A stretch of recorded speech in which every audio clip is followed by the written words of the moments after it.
Polémica en la Amstel Gold Race en uno de los finales más cerrados en la historia reciente del ciclismo mundial.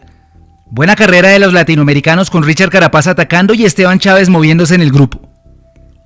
Después de no estar presente en el calendario del año pasado, esta temporada regresa a la Amstel Gold Race para dar inicio a las clásicas de las Ardenas, que se completan esta semana con la Flecha Valona y Lieja-Bastoña-Lieja.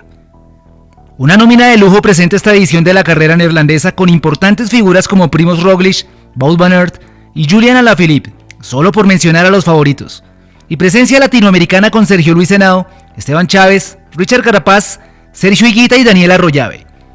Mathieu van der Poel no estuvo presente este año para defender el título logrado en 2019, y tampoco lo hizo Philippe Gilbert, campeón en 4 ocasiones de la prueba. 216 kilómetros fueron los pactados para esta edición de la carrera en los alrededores de la ciudad de Valkenburg en los Países Bajos.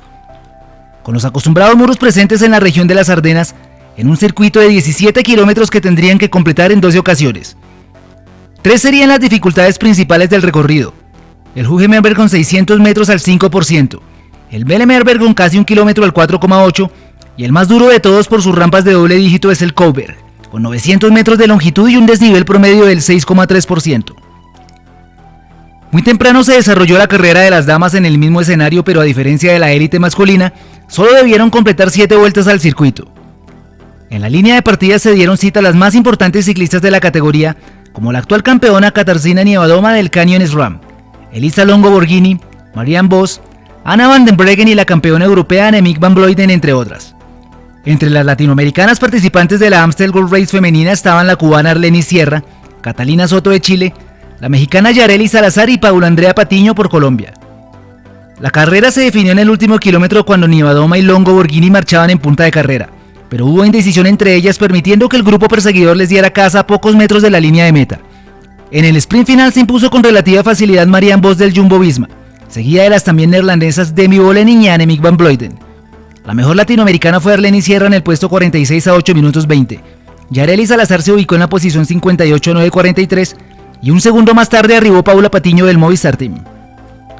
Ya en la prueba masculina desde el comienzo mismo se vio la intención de crear caos en las primeras vueltas al circuito, con un espectador de lujo como Tom Dumoulin dando ánimo a su equipo a un lado de la carretera. Los primeros movimientos se dieron por parte de un grupo de 10 hombres que llegó a tomar una renta superior a los 5 minutos y en donde viajaban ciclistas como Julian Bernard del Trek y Chad Heiga, entre otros. El interés de equipos como el Ineos, Jumbo y De Koning hizo que la fuga fuera neutralizada a menos de 45 kilómetros, pero por la distancia meta aún había muchos más movimientos por darse el día de hoy. Varios ataques seguidos de sus contraataques se sucedieron durante los kilómetros restantes. Uno de ellos protagonizado por Carapaz tratando de sacudir el grupo en las 2 últimas vueltas. Remy Cabaña también hizo el intento de lejos, y Primoz Roglic hizo lo mismo más adelante con la intención de mover a sus rivales, algo que dio a entender que la carta principal del Jumbo era Van Aert y el esloveno era solo un señuelo. Luego en el último cuarto de carrera se presentó una caída que involucró a Mauri van Sevenant del De Koning, Bab Jongels de la G2R y Sylvain Boniquet del Lotto. Estos dos últimos llevando la peor parte teniendo que dejar la competencia, mientras que Van Sevenant tuvo que hacer un esfuerzo extra para llegar de nuevo al lote. Así seguía transcurriendo la carrera con incesantes ataques y sus posteriores respuestas en los pasos por los muros que de a poco iban seleccionando el lote de ciclistas. Primoz Roglic es víctima de un problema mecánico y se despide de las opciones, mientras que adelante un envión de Van Aert y Pidcock se encarga de hacer la selección final del paquete.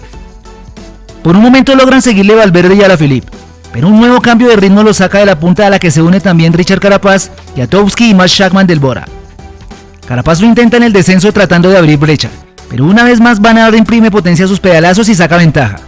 Se quedan el ecuatoriano y el polaco. Ahora solo marchan en cabeza Pidcock, Van Aert y Schachmann. El trío de privilegio comienza a trabajar coordinadamente en el corto descenso y el llano que afrontarían en los últimos 5 kilómetros. Definitivamente no hay entendimiento en la persecución y solamente el De Koning trabaja por dar alcance y no ceder las opciones de Julian. Las dudas favorecen a los de adelante que han llegado a tomar hasta 20 segundos de diferencia. De esa manera entran al último kilómetro y la etapa está decidida para los 3 punteros. Comienza la vigilancia entre Van Aert, Pidcock y Schachmann. Ninguno de los 3 quiere ponerse adelante y ahora la indecisión hace que la persecución se acerque de manera peligrosa a pocos metros del final. Van Aert es el primero en lanzar el sprint sacando diferencia sobre sus rivales, pero Pidcock toma nuevo aire y logra remontar sobre la línea de meta. Ninguno de los dos celebra el triunfo y tiene que pasar algún tiempo para despejar la paridad con las imágenes de TV. Tras varios minutos de incertidumbre, los comisarios deciden que la victoria se la ha llevado el belga, pero a golpe de ojo queda la sensación de otra cosa, o al menos es lo que desde nuestra perspectiva podemos observar. Déjanos tu opinión sobre quién crees que fue el ganador y si fue acertada la decisión de los jueces. La clasificación final dejó vencedora Boutmaner seguido de Pidcock y Shackman. Cuarto Michael Matthews a 3 segundos. Y con el mismo tiempo entraron Valverde, Alaphilippe, Sbaragli, Kwiatkowski, Mohoric y Tosh Van der Zandt cerrando los 10 primeros. El mejor latinoamericano fue Sergio Higuita en el puesto 24 también a 3 segundos y con el mismo tiempo Carapaz en el puesto 24. Nos vemos pronto con la previa de la Freccia Valona y la Lieja Bastoña Lieja que completan esta semana el tríptico de las Ardenas. Un abrazo a todos.